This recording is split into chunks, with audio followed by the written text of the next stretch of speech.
So I'm not passionate about software engineering. I also just 3 days ago signed my return offer to become a full-time engineer at Amazon next fall. So what's the deal? Well, let me explain what the deal is. In this video, I'll be going over a couple of different topics. I'll talk about exactly how I feel about software engineering, why I don't think that it's too big of a deal that I'm not passionate about software engineering, as well as some considerations for those of you who are thinking about going into the field or are already in the field of software engineering. So, how do I feel about software? Well, short answer is that it's not bad. I do enjoy it often, and figuring out a problem that you've been stuck on for hours can be so relieving, and banging out code and seeing a product morph in front of you is something really special that I feel like a lot of different professions don't really have. I like it, there's no doubt about that, but do I love it? Am I truly passionate about software engineering? Well, that really depends on what you consider a passion. My definition of passion is something that gives your life meaning in and of itself. It's something where you're excited to do it day in, day out. You never really get tired of it. You're always excited. You wake up, you're excited to do it. Go to sleep, you're still excited to do it the next day. To me, coding has never really been that. Sure, I've been excited some mornings to get some work done or finish up some code for a class, but I've never really had that spark or that drive when it came to independent things like side projects. And I think that's just because for classes and for work, it's something that you kind of have to do. But with my free time, coding is not something that I really spend time on. Okay, with that out of the way, let's back it up to exactly why I became a software engineer. I had two main reasons, and the first one was the work-life balance. The two best paying industries after college are software engineering and finance. Of those two, the finance track has a horrendous work-life balance, whereas the work-life balance for the software engineering track is a lot more manageable. So, because these fields paid a relatively similar amount, I had a pretty clear choice in mind, which leads me to my second reason, which was the money. So I have a pretty simple philosophy, and it's that when you don't have money, money and happiness are the most important things in life, and when you do have money, it's pretty much just happiness. Well, since I didn't and still don't have money, I think something that's really important for me is my job after college should be something that pays me the most amount of money without having to really influence my happiness negatively that much. And becoming a software engineer seemed like a great solution. As a quick side note, I think it's a little bit important for me to state that I don't think it's possible for you to be completely passionate about a 9-to-5 job. And that's because there's probably so many times where you have very little control over your actual work that you're doing. So there are bound to be difficult periods where you're just trying to chug along and get your work done as opposed to really enjoying everything that you're doing. But please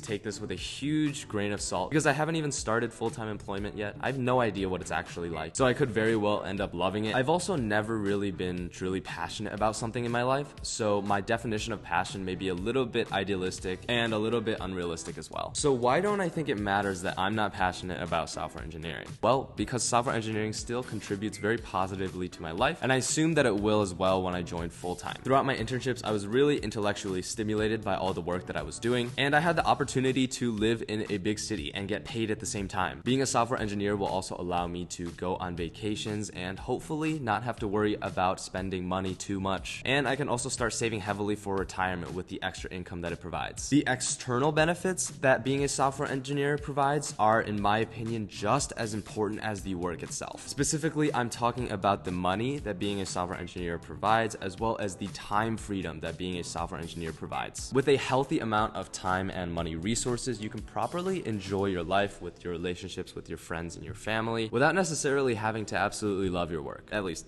in my opinion. Okay, so to answer the question of why I'm making this video, it's because a lot of my friends who are in software engineering, I ask them if this is their true passion, and the majority of people say no. I think there's only one person that I know of that really thinks that software engineering is their true passion. A lot of my viewers are people in college either considering studying computer science, already studying computer science, or people that have graduated and are currently in the computer science field. And I don't think it's a stretch to say that many of you are probably not crazy about software, but I'm sure you guys all have your reasons for pursuing the field. So I suppose I'm just here to say that it's okay to do software engineering if it's for the money or for whatever reason that you have. But with that said, if software is your passion, then great. That is so amazing. You are so lucky that such a high-paying field is also something that you're incredibly passionate about. If you're not passionate about it, I think you just need to be very honest with yourself about why you're pursuing it. Because even though I think you don't have to be passionate about it to pursue it, I think there are good reasons and there are bad reasons for why you're doing it. And some of the questions that I think are relevant to think about that I had to think about when I was choosing whether or not I should pursue software engineering were questions about if you're doing it for the social pressure pressure because there's a lot of people around you doing it? Are you doing it because you want money, because of your parents' expectations? Some motivations are a lot more meaningful than others, and I think it's important to understand how meaningful your motivation for software engineering is before really diving in headfirst into the field. In my opinion, I think you need to enjoy at least a couple significant parts of software engineering, because if it kills your enjoyment in life, it's really not worth doing. I do enjoy coding often on a regular basis. It definitely doesn't make my life worse when I do it, but it also doesn't massively positively contribute to my life when I do it. That is outside of what it provides for the rest of my life, such as the time and the money freedom that I talked about earlier. I hope this video makes your decision to either become a software engineer or stay a software engineer a little bit more clear. Thank you so much for watching and listening to what I have to say, and I'll see you in the next one.